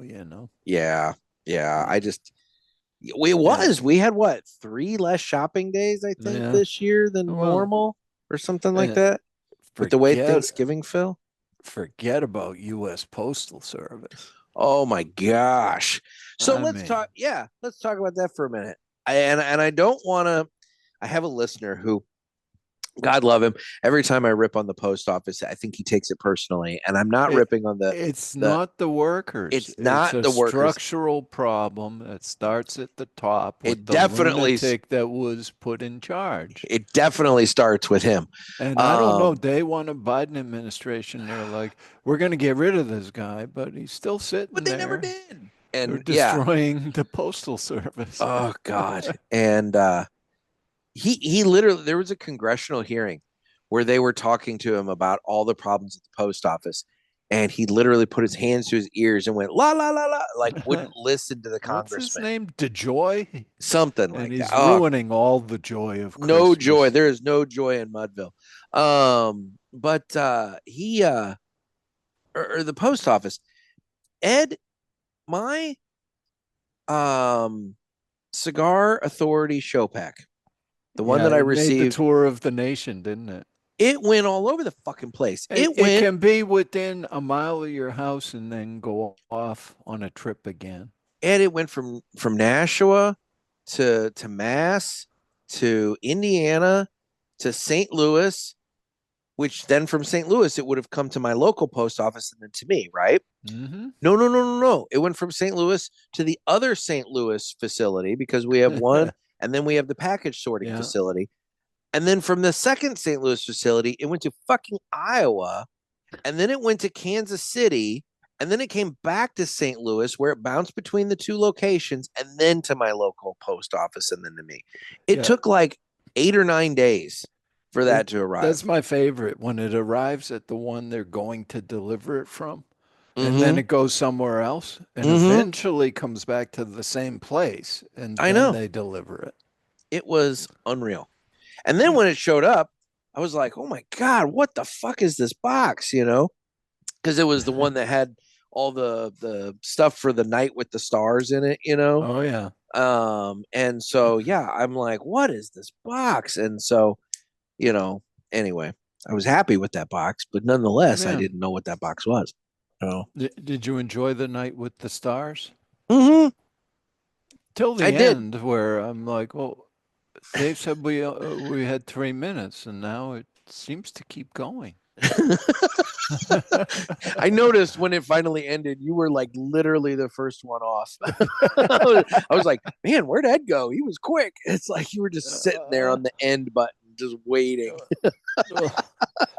that's that was a Friday night. I It got the was, show the next day, and it's like, and okay, it enough. admittedly it started late for you guys on the East Coast. It started what And 8 o'clock at night. yeah, and then Um, I yeah, got lucky. then there were speeches at the end, apparently, that I had been unaware There of. were speeches at the end, which God love him. I feel so bad for the one gentleman who obviously had a little bit too much to drink and got The very chat was he got very brutal. he got very lovey with everybody. And yes, the Yeah, the chat chat. was I love you, man. the the Somebody get his keys. yes, the chat was brutal. And then on top of it, then the next day on the authority, Mr. Jonathan calls him an alcoholic. And I'm like, whoa, that's a pretty harsh descriptive. You might want to just say he had a little bit too much because there's a difference between having a little bit too much and being a raging alcoholic. It's like, oh yeah, it's just like, oh, poor guy. He's having the night of his life, and the next day he's a fucking alcoholic. Yeah. your your come from behind third place finish was very impressive. I kick myself because there were Yeah, I was. Yeah, there were but the fast fingers are what got you there in the end, so you can't have regrets about the early problems. well, I would have. Yeah, I mean that our first round. I think I was what 14th by the end of Mm-hmm. that first round or whatever. And like it's one of those things. The one about Nick Perdomo working in the racetrack stalls or whatever. And I'm just like, Yeah, shoveling as horse shit or as something. soon as I said yes, I was like, no, that was Dave, and I knew like right, and it's like, damn it, like you guys just talked about that not too long ago. So yeah, but no, I feel a little bit for Jeff Indreezy too because he and I tied, but I was just a little Yeah. faster. A little but faster. a little faster. But yeah, All decisions of the software are final. it was interesting because you had what, first and second were tied, and then third and fourth were tied. I But it think in really, the end, was first all by themselves. Might have been one ahead and then another one, and I you felt like it and was 37, 37, 36, and 36, but maybe it I'm could wrong. be. I You could know, check it, but I really don't give a who shit. cares? Yeah. Bottom line is, it was fun. It was interesting. No, well, listen, I'm glad You know, someone had fun. I mean, I'm sure it's a pain in the ass for you to oh do my that. God.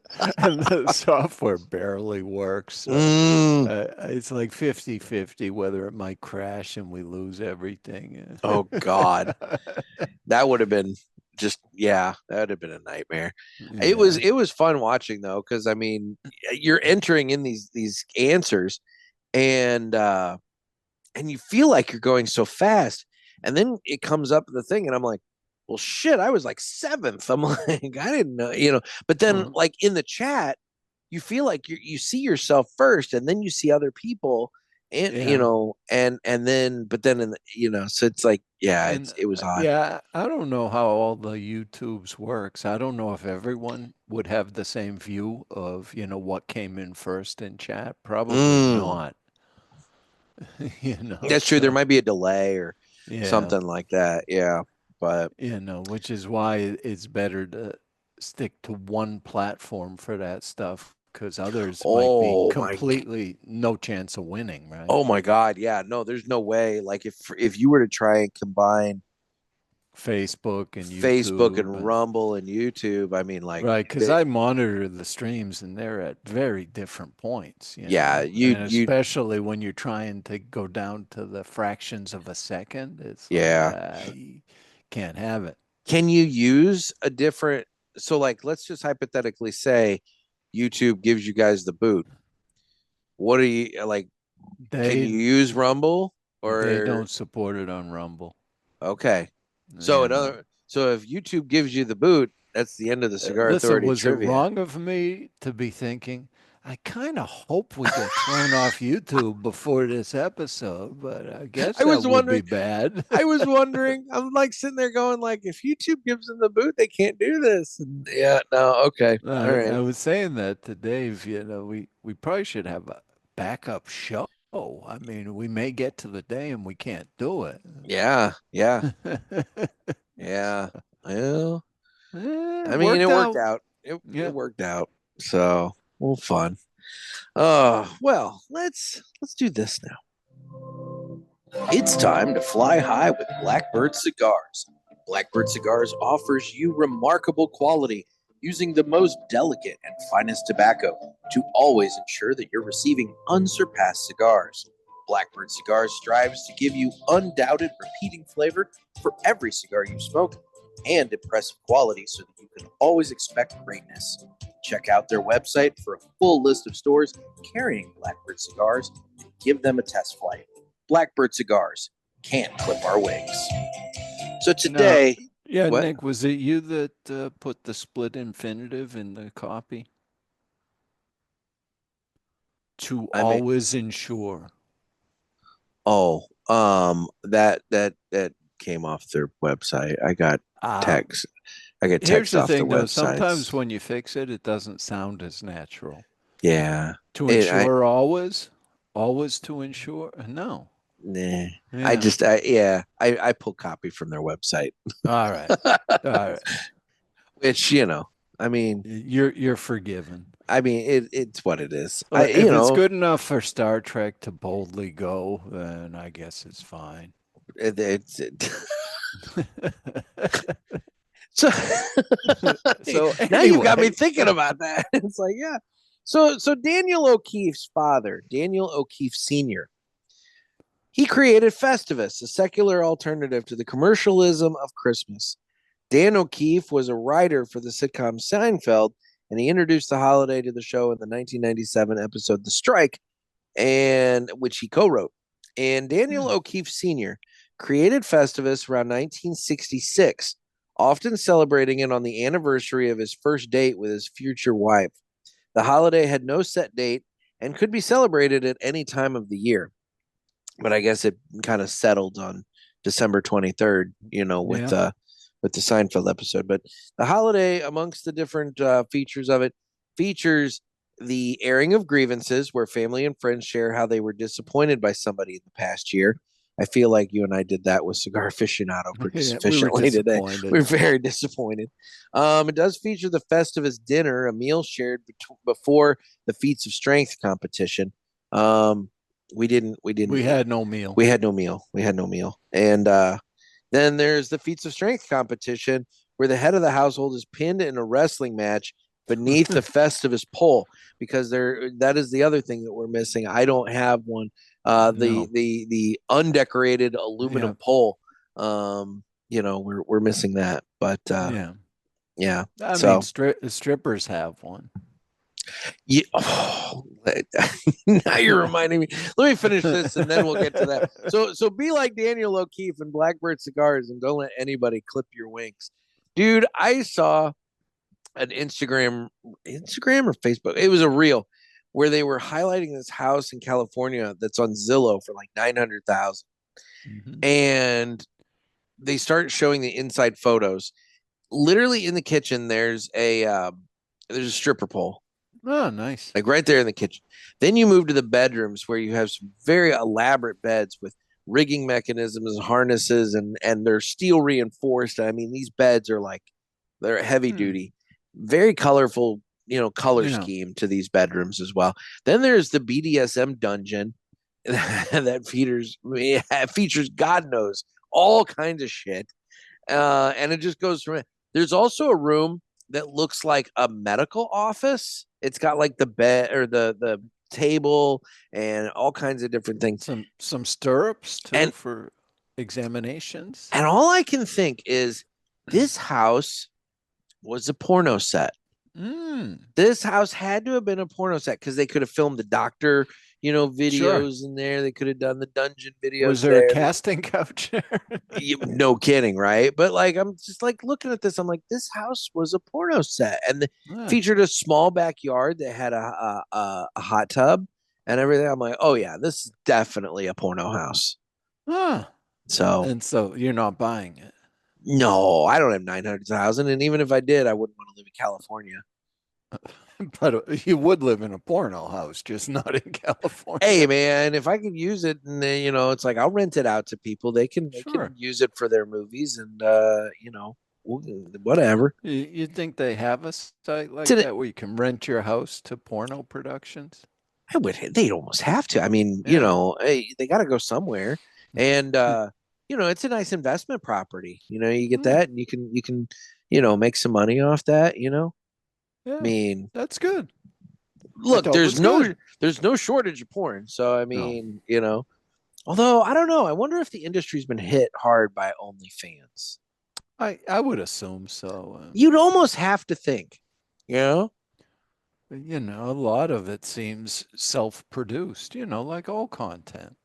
Exactly. Like, why do you need like the big companies now, when you can just get out your iPhone and a tripod and just, Right. do what you want to do for your select Go group at of it. people? Yeah, exactly.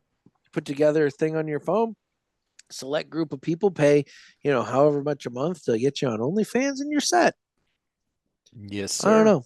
It's so bizarre. So bizarre. I don't know. I'm jealous of the people that can sell feet pictures, because I figure I would be willing to put out my feet. Like but Yeah. but nobody wants to pay for my feet, you No, know? No. no. Got to But be the right feet. but I don't understand. That's something I don't understand. Like, if you're a woman, you know, and you've got feet, why are you not putting out your feet? You It know? seems like you might as well put it out there, give it a whirl. You never have to show your face. You never have to show Yeah. anything above your knees. Nobody's going to be able to identify you by your feet. I mean, maybe if you've got like a weird club toe or something like that. But like nobody's going to be able to identify you by your feet. So why would you not put that out there and make a little scratch, you know? Well, maybe they would know Dave's feet. They're kind of like just squares, same length and width. See, he might be able to make some money off that. Yeah. Having such an odd shaped foot and everything. Maybe Hmm. maybe that's something that these feet fetish guys might be into or something. You never know. I'll ask him next Yeah, time I see him. ask Mr. Jonathan. He might know. He, If he's not into feet, he at least might know somebody who is. oh, I'm sure he does. He's positive, So, oh my God. Well, let's do this real quick. All right. Guess what, motherfucker? It's time for 3 cigars we smoked and enjoyed this week. I'm putting you on the spot. I don't know if you were prepped for this or not, but I'm putting you on the spot. So, Well, I mean, I'm sure I've smoked 3 cigars. well, that's the week. thing. I know you've smoked 3 cigars, so I mean, you can just kind of shoot from the hip and figure out one. So, listen, I've been smoking one we mentioned already, the shade to black. okay. When I have a hankering for a Connecticut, it's still got to have some oomph to it, and That one does. It does the job. Sure does. The other one, I have to feature it this week because I've been smoking a metric shit ton of them. A metric. A metric shit ton. The HVC hot cake half Corona. Okay. Okay. I got one right here in case I needed it. There you go. I was gonna say it was blurry. There you go. Yeah. I mean that a box of 25 is $108. Oh yeah, that's Come on, that's nothing. That's great. Just a little over $4. Yeah. A good half hour to 45-minute smoke. I was going to ask how long you get out of it, so that's great. Yeah. Well packed, well constructed, and listen, it's got enough oomph to it where you feel like you had a cigar when you're done in half an hour. What would be a third one? Well, I mean, I smoke a lot of McAuliffe Black Toros. Mm-hmm. More than my share. I have been working through the box that I bought at the expo, and however, looking at my list here, I don't think I've had one of those this past week. Well, it might be time. It very well may. Given I'm driving a lot today, it may very well be time. So, the first one I'll highlight is one that I smoked. Yeah, it's more like about 10 days ago, but it's within the realm.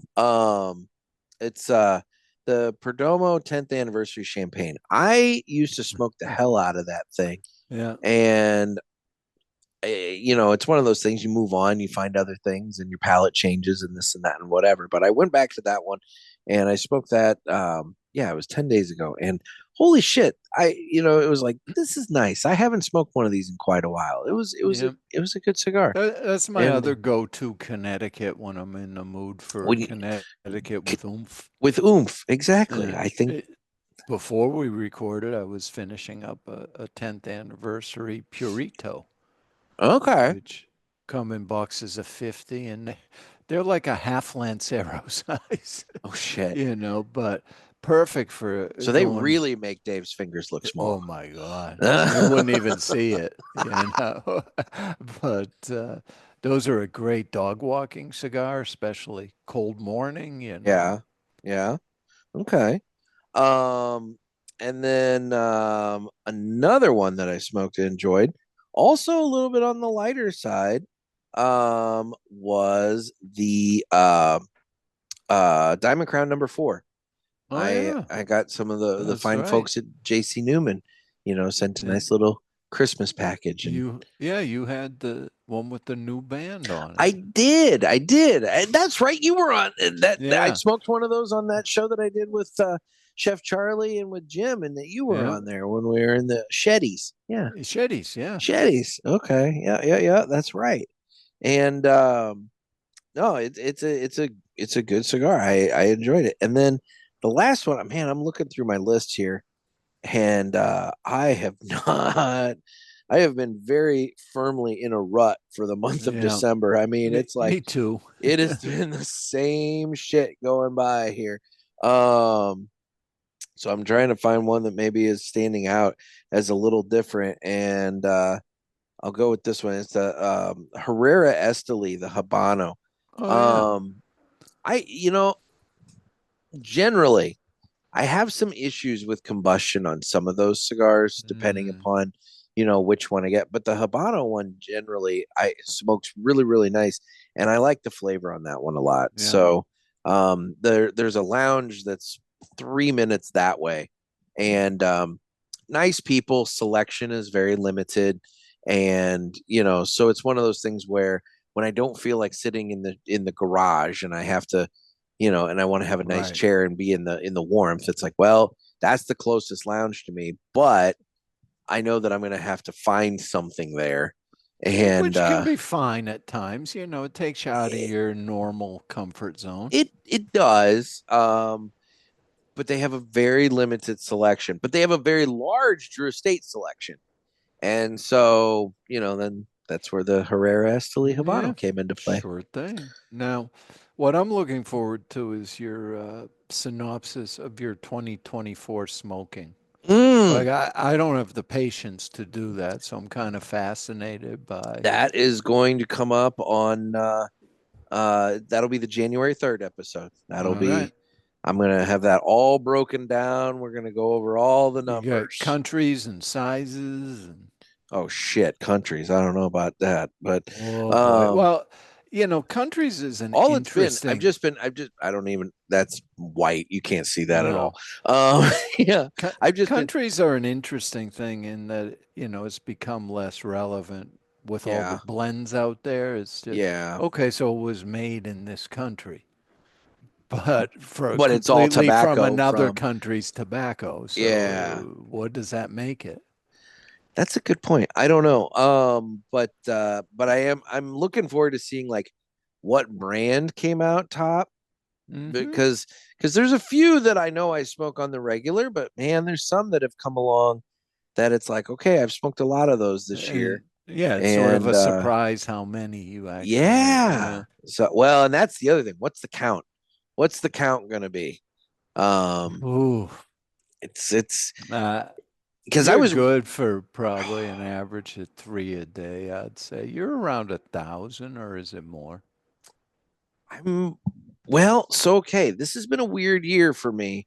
Some months. Oh yeah, because you had a drought for a while. I did with the moving and everything like that. Like October was a good month for smoking. September, holy fuck, with the expo and everything, and leading up to the expo, I smoked a lot in September. But so far, December has been very, very, minimal. Like I'm looking, and December 4th was a 4-cigar day. December 6th was a 3-cigar day. December 10th was a 3-cigar day, and the 19th was a 3-cigar. But otherwise, I'm going to put the over under at 1,000 cigars. Okay, I'm averaging in December 1 to 2 a day. So with some days that I haven't had. If you go back to January, was that also light? Is it a seasonal thing? Do you think? Well. So, okay, that's going to be an interesting thing, too, because if you go back to January of this year, I was in the duplex and I had the tent. And with the tent, I was like nice and tight and cozy and warm in there.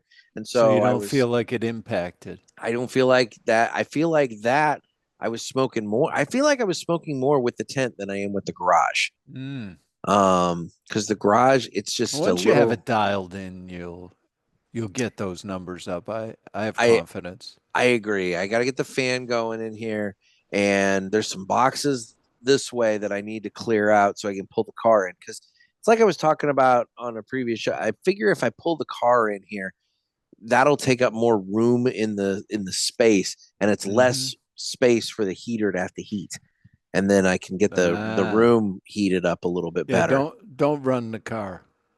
While you're recording. Yeah, no, you won't get a long episode. There'll be a long episode recorded, but nobody's going to ever see it because, I'll just quickly, silently fall asleep and that'll be that. As Fire Marshal Jim recommended, do invest in a carbon monoxide detector when you're running your propane.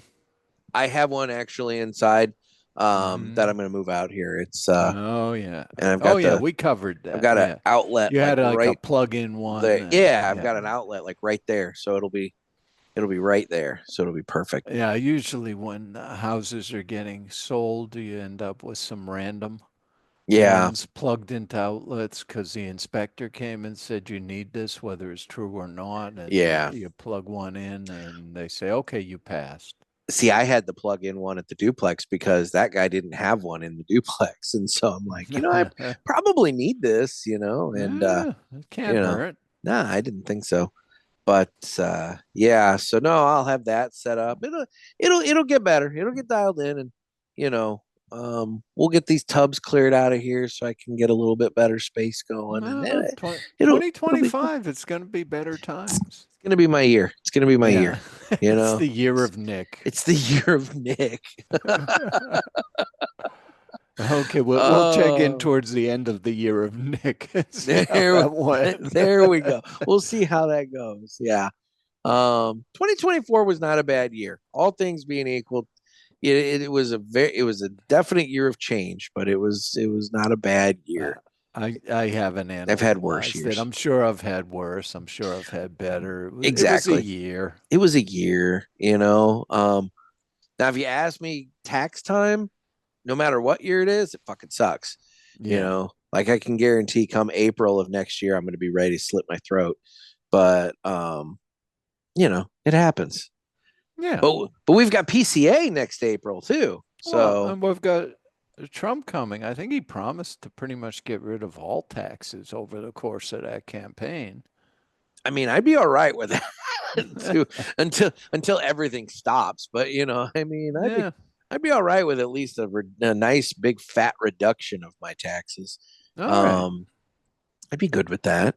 Well, But we'll wish that for you in the yeah, new we'll year. we'll see how that ends. But anyway, well, Yeah, we're getting into Trey Mac territory. It's I was probably gonna say at time. this point I don't really have much more.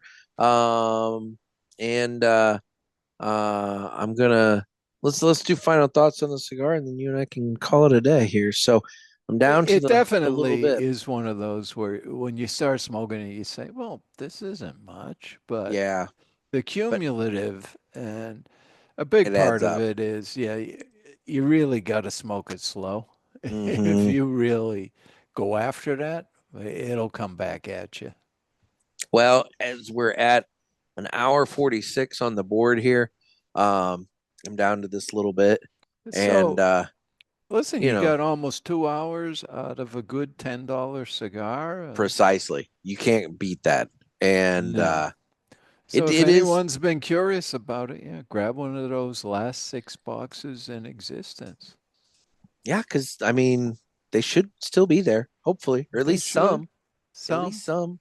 You It's might worth have checking exactly. It never hurts to look. at And twoguyscigars.com. yeah, not twoguys.com. That's Mr. No. Jonathan's homepage. It's Yes. twoguyscigars.com. The number two, The number two. guyscigars.com. This is gonna get flagged by YouTube. They're Yeah, gonna be like, at this point, I'm just kind of fucking with you.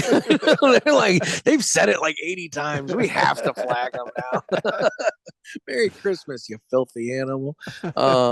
Yeah, that's fuck. So, well, Ed, thank you so much for taking time out today. I really do appreciate it. It's been a pleasure in this holiday season. Whoop-de-doo.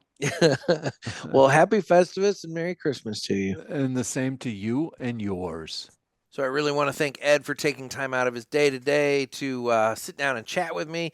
It's always fun to catch up with him, and especially right before the holidays. I know it's a busy time, so I really want to thank him for taking time out to do this.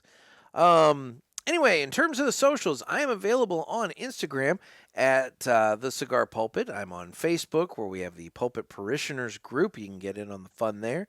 And I'm on Twitter/X. I am on Rumble if you want to watch the video version of this. I am also on YouTube for now. We'll see, especially after all the times we mentioned twoguyscigars.com on this episode. I'm wondering how flagged this is going to get. And then if you are a Spotify user and want to watch video, I do have Spotify video, so you can watch us on there. And also, finally, I do need your calls for future Ask the Pulpit episodes, so you can give me a call on the hotline at area code 863-874-0000. That's 863-874-0000. Anyway, I think that about wraps it up. Guys, this episode drops on Christmas Eve. For those of you who celebrate Christmas, I wish you a very Merry Christmas and Happy Holidays. For those of you who don't, I wish you happy holidays for whatever holiday you might be celebrating. And otherwise, guys, this has been another sermon from the Cigar Pulpit. I'm Nick. Everybody, stay safe and stay smoky.